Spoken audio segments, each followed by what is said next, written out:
Hello दोस्तों, आज आपको बताऊंगा लीनियर इक्वेशंस। आज इस तरीके से समझाऊंगा कि बराबर समझ में आ जाएगा और बनने भी लगेगा। पहले तो आपको समझाऊंगा, इसके बाद शॉर्ट तरीके से भी बताऊंगा कि अपने को शॉर्ट तरीके से कैसे निकाल लेना है 1 मिनट में। अब लीनियर इक्वेशंस, लीनियर मतलब होता है एक लाइन, लीनियर यानी स्ट्रेंथ लाइन। स्ट्रेंथ लाइन यानी एक सीधी सी लाइन। लीनियर मतलब एक सीधी सी रेखा, सीधी सी लाइन। इसको हम वेरिएबल फॉर्म के रूप में लिखते हैं, जैसे x plus y, x plus y equal to हमने ले लिया 10। अब हमें क्या लेना है कि जैसे मान लीजिए x की वैल्यू हमने 5 ले लिया, y की वैल्यू 5 ले लिया, 5 5 10, x की वैल्यू 5 हो गई, y की वैल्यू एक बार 5 हो गई। अब x की वैल्यू हमने 6 ले लिया तो y की वैल्यू 4 लेना पड़ेगा। x की वैल्यू 6 और y की वैल्यू 4। ये ऐसे होता क्यों है? क्योंकि अगर मान लीजिए x की जगह हमने 6 लिख दिया, 6 प्लस y इक्वल टू 10, तो y equal to 10 minus 6, y equal to 4। अब मान लीजिए x की वैल्यू हमने 7 ले लिया, x की वैल्यू 7 ले ली तो y की वैल्यू हमें 3 आएगी। अब हम इसे एक ग्राफ में दर्शाएंगे कि कैसे बनता है। मान लीजिए ग्राफ हमने बना लिया, कैसे एक स्ट्रेंथ लाइन प्राप्त होती है, एक लीनियर लाइन प्राप्त होती है, यानी एक सीधी रेखा प्राप्त होती है। मान लीजिए 0 1 2 3 4 5 6 7। ये मैं आपको नॉर्मली समझाने के लिए कर रहा हूँ। 1 2 3 4 5 6 7। अब हमने x की वैल्यू 5 ले रखी है, ये x अक्ष हो जाता है, ये y। x की वैल्यू 5, हमने 5 यहाँ ले लिया, और y की वैल्यू भी 5 है। अब हम जैसे इसको ग्राफ में दर्शाते हैं, एक बिंदु, एक कट ऑफ तो यहाँ प्राप्त हुआ। दूसरा x की वैल्यू 6, y की वैल्यू 4।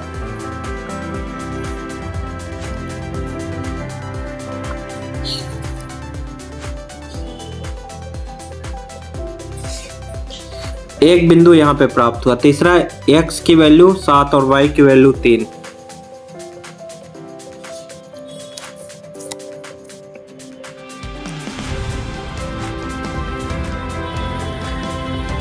ये देखिए आपको एक तीनों बिंदु मिल गए। अब तीनों को एक सीधी सी रेखा बना दीजिए, यानी एक सीधी सी एक लीनियर लाइन बन गई, यानी एक स्ट्रेंथ लाइन बन गई। हमें पता चला कि x plus y equal to 10 है, x plus y equal to 10 है, तो हमें एक सीधी सी रेखा प्राप्त हो गई, यानी एक स्ट्रेंथ लाइन प्राप्त हो गई। हमें इक्वेशन ऐसा दिया है तो ये लीनियर इक्वेशन है, हमें समझ में आ गया। अब मान लीजिए हमने 2 इक्वेशंस एक साथ ले लिए, जैसे 2 इक्वेशंस हमने एक साथ ले लिए। 4x, मान लीजिए x plus y equal to 12 ले लिया, और x minus y equal to 6 ले लिया। अब हमें पहले तो हमारे पास एक इक्वेशन था जो लीनियर इक्वेशन था, यानी एक लाइन में इसका आंसर निकलता था। लीनियर इक्वेशन एक लाइन में इसका आंसर हमें निकलता था, यानी एक स्ट्रेंथ लाइन होती थी। अब मान लीजिए हमने 2 इक्वेशंस एक साथ ले लिए, 2 इक्वेशन साथ ले लिए, x plus y equal to 12, x minus y equal to 6। अब हमें इसमें देखना है कि कैसी लाइन प्राप्त होते हैं, स्ट्रेंथ या सीधी लाइन प्राप्त होती है, या पैरेलल, या इंटरसेक्टिंग। इंटरसेक्टिंग यानी एक दूसरे के ऊपर जुड़ना, एक दूसरे के ऊपर इंटरसेक्ट करना। अब मान लीजिए अब इसका हमें पता है x की वैल्यू क्या निकल के आएगी, 12 + 6 अपान में 2 इक्वल टू 18/2 इक्वल टू 9 और y की वैल्यू 12 - 6 अपान में 2 12 में 6 6 और 2 इक्वल टू 3। हमें ये शॉर्ट तरीका है फॉर सॉल्व करने का, इक्वेशन सॉल्व करने का ये शॉर्ट तरीका है। ये मैं आपको बाद में बताऊंगा कि कैसे सॉल्व करेंगे, अभी आप ये जानिए। अब हमें x की वैल्यू 9 मिल गई और y की वैल्यू 3, x बाई 9 3। अब हम x की वैल्यू 9 यहाँ पे रखेंगे और y की वैल्यू 3 तो 12 भी आएगा, और x की वैल्यू 9 यहाँ पे माइनस y की वैल्यू 3 तो 6 ही आएगा। अब हमें पता है कि आपको ये समझाना चाहता हूँ, लीनियर इक्वेशन में एक लाइन में इसके कई सारे आंसर हो सकते हैं, लेकिन ये इंटरसेक्टिंग होता है। इंटरसेक्टिंग मतलब अगर आप ये ग्राफ में दिखाएंगे, ग्राफ में अगर इसको समझाऊंगा तो आपको पता चलेगा कि इसका एक सॉल्यूशन के अलावा दूसरा सॉल्यूशन नहीं निकलेगा, एक आंसर के अलावा दूसरा आंसर नहीं निकलेगा। इसके तो कई सॉल्यूशन है, मेनी सॉल्यूशन। अगर x + y = 12 लिख दिया जाए, x + y = 12, तो इसके तो कई सॉल्यूशन निकल आएंगे, इसके तो यानी कई आंसर्स निकल आएंगे। पर x - y भी लिख दूं, x - y = 6, इसके भी मेनी सॉल्यूशंस यानी कई सारे सॉल्यूशन आ जाएंगे, यानी इसके भी कई सारे आंसर आ जाएंगे। लेकिन अगर दोनों इक्वेशंस को हम साथ में लेके हल करेंगे, यानी साथ में लेके सॉल्व करेंगे, तो हमें केवल एक और एक आंसर मिलेगा, वो आंसर 9 और 3। ये आप कभी भी देखेंगे कहीं भी। अब इसको हम ग्राफ में दिखाते हैं। ग्राफ में अगर हम x की वैल्यू 9 ले रहे हैं, इसी ग्राफ को हम ज़्यादा देर दूर तक बढ़ा लेते हैं, 7 8 9, और अगर हम x की वैल्यू 9 ले रहे हैं, x की वैल्यू 9, तो y की वैल्यू हमें 3 लेना पड़ेगा। x की वैल्यू इन y की वैल्यू हमें 3 लेना पड़ेगा।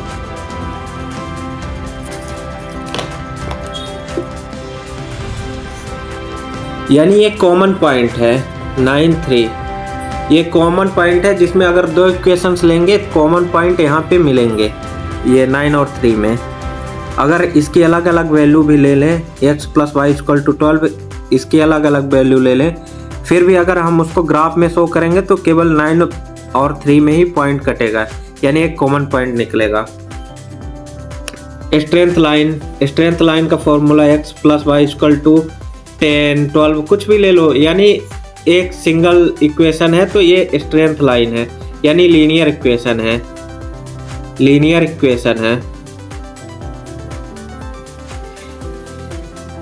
इक्वेशन। इसके कई सारे सॉल्यूशन है, यानी मेनी सॉल्यूशंस। अब मान लीजिए हम दो इक्वेशन ले लिए, x + y = 10, x - y = 6, यानी ये इंटरसेप्ट होंगे। ये दोनों, इन दोनों इक्वेशंस को जब हम सॉल्व करेंगे तो केवल एक और एक आंसर आएगा, x की वैल्यू कुछ आएगी और y की वैल्यू भी कुछ सेम आएगी। तो हम x और y की वैल्यू निकाल लेते हैं। x की वैल्यू 10 + 6 अपान 2 और y की value 10 - 6 upon 2, 16 upon 2, 4 upon 2, 16 upon 2 इक्वल टू 8, 4 अपान 2 इक्वल टू 2, यानी x की वैल्यू 8 और y की वैल्यू 2, यानी x और y की कॉमन वैल्यू 8 और 2 होगी। यानी अगर दो इक्वेशंस को इंटरसेप्ट, यानी एक दूसरे के ऊपर अगर दो इक्वेशंस को हम एक साथ सॉल्व करेंगे तो उनका एक और एक आंसर होगा, यानी एक पॉइंट निकलेगा, यानी इसका वन सॉल्यूशन होगा।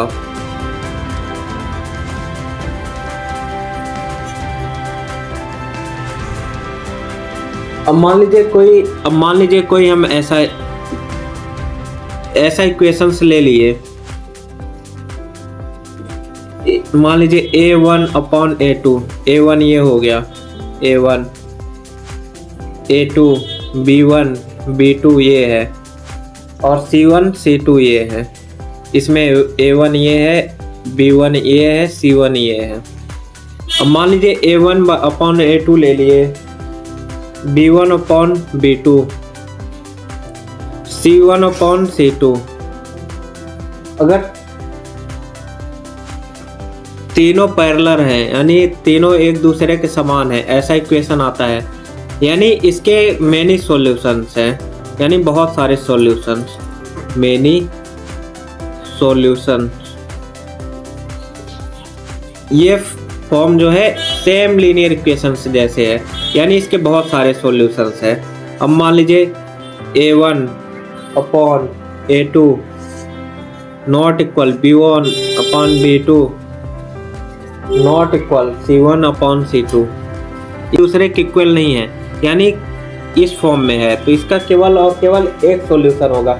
ये दोनों इक्वेशन इंटरसेप्टिंग है, यानी दो इक्वेशन है, ये दूसरे के ऊपर इंटरसेप्ट करेंगे जब हम इन्हें ग्राफ में शो करेंगे, तो यानी केवल और केवल इसका एक सॉल्यूशन होगा, वन सॉल्यूशन।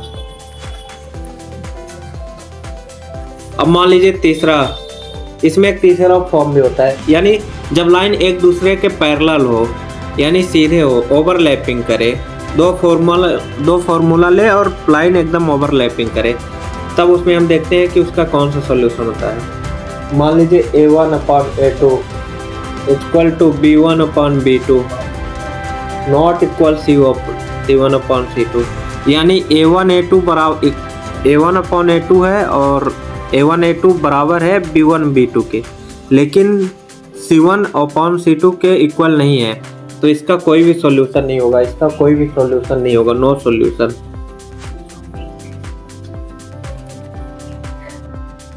मान लीजिए 10th के बच्चे जो हैं, जो इक्वेशंस को देख के परेशान नहीं होना है। एक तो मैं लॉन्ग तरीके से बताऊंगा और 2-3 क्वेश्चंस मैं शॉर्ट तरीके से भी एकदम ऐसे समझा के जाऊंगा कि आपको समझ में आ जाएगा, परेशान होने की जरूरत नहीं है। प्री बोर्ड में 100% एक ना एक क्वेश्चन फंसेगा इससे, 9th हो या 10th हो, किसी भी क्लास से हो। मान लीजिए 2x plus 3y equal to 5 है।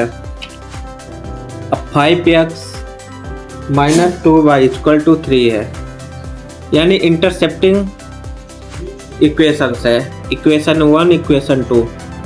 अभी इन इक्वेशंस में हमें करना क्या रहता है,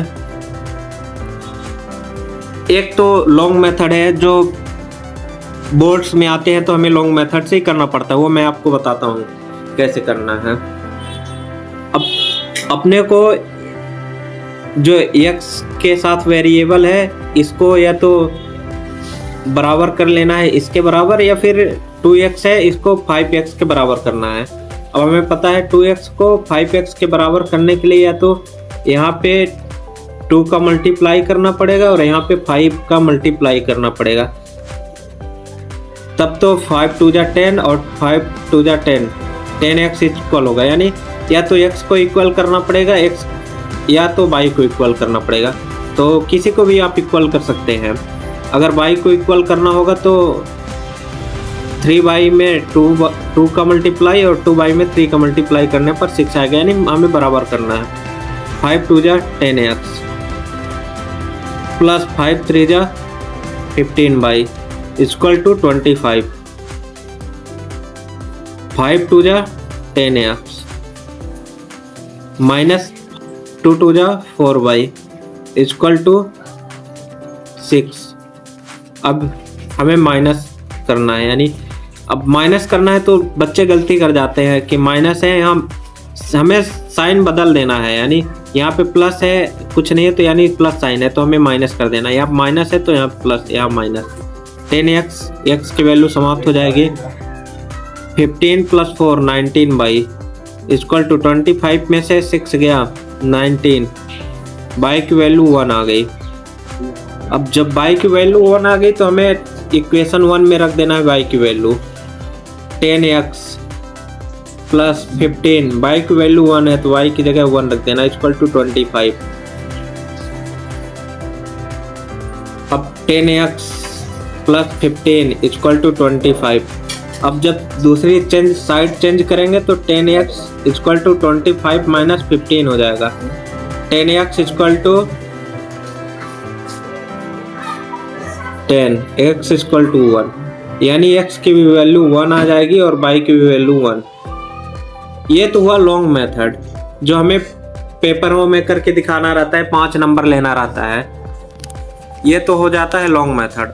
शॉर्ट तरीके से करने के लिए मान लीजिए सवाल हो गया 4x + 3y equal to 7, 3x + 4y equal to 10, मान लीजिए सवाल है। अब हमें इस इक्वेशन को शॉर्ट तरीके से करना है। अब इस इक्वेशन को शॉर्ट तरीके से करने के लिए एक तो मैं 2 शॉर्ट तरीके बताऊंगा कैसे कैसे करना है। पहला तो 4x + 3y equal to 7, 3x + 4y equal to 10। इसको हमें दूर दूर लिख लेना है, फिर हमें क्रॉसिंग लाइन बनाना है ऐसे। मैं आपको समझा दे रहा हूँ, आप 4-5 बार प्रैक्टिस करेंगे तो आपको बराबर सारी चीज़ें समझ में आएंगी। अब x लिख लेना है हमें, x और y दोनों चीज़ें। x की वैल्यू हमें निकालना है, तो ऊपर से नीचे आ रहे हैं 4 4 जा 16, यानी नीचे लिखना है। फिर नीचे से ऊपर जा रहे हैं 4 7 28, इसको ऊपर लिखना है। अब 10 3 30, नीचे से ऊपर जा रहे हैं तो ऊपर लिखना है। ऊपर से नीचे आ रहे हैं 3 3 9, नीचे लिख देना। 28 - 30 - 2, 16 में 9 गए 7, यानी x की वैल्यू -2/7, x की वैल्यू आ गई। अब ऐसे y डिनोमिनेटर तो सेम ही रहेगा 7, डिनोमिनेटर सेम रहेगा 7, लिख देना है। अब y की वैल्यू निकालना है तो 4 दाम 40, यानी क्रॉसिंग सीधे लास्ट से क्रॉसिंग कर देना। 40 - 21, 40 - 21, 19/7, y की वैल्यू 19/7, 19/7। अब ऐसे ही मान लीजिए हमें और शॉर्ट तरीके से करना है। अगर कोई एक नंबर के क्वेश्चन आ गया x + y equal to 10, x - y equal to 6, ऐसे आ गया, तो आप और शॉर्ट तरीके से करने के लिए हमें क्या करना रहता है, x की वैल्यू लेना है तो एक बार प्लस कर देना है दोनों को। 10 + 6 प्लस करके हाफ कर देना है, तो 16/2 इक्वल टू 8। अब y की वैल्यू निकालना है तो 10 - 6 कर देना है, अपॉन में 2, 10 - 6 4/2 इक्वल टू 2। y की वैल्यू 2 आ गई, x की वैल्यू 8 और y की वैल्यू 2। यानी शॉर्ट से शॉर्ट तरीके में करना है तो हमें इस मेथड का यूज कर लेना है। अब ऐसे ही आप हमें x + y equal to 16, x - y equal to 8, इसका सॉल्यूशन निकाल कर कमेंट कीजिएगा। और वीडियो अच्छा लगा तो लाइक, सब्सक्राइब एंड शेयर कीजिए।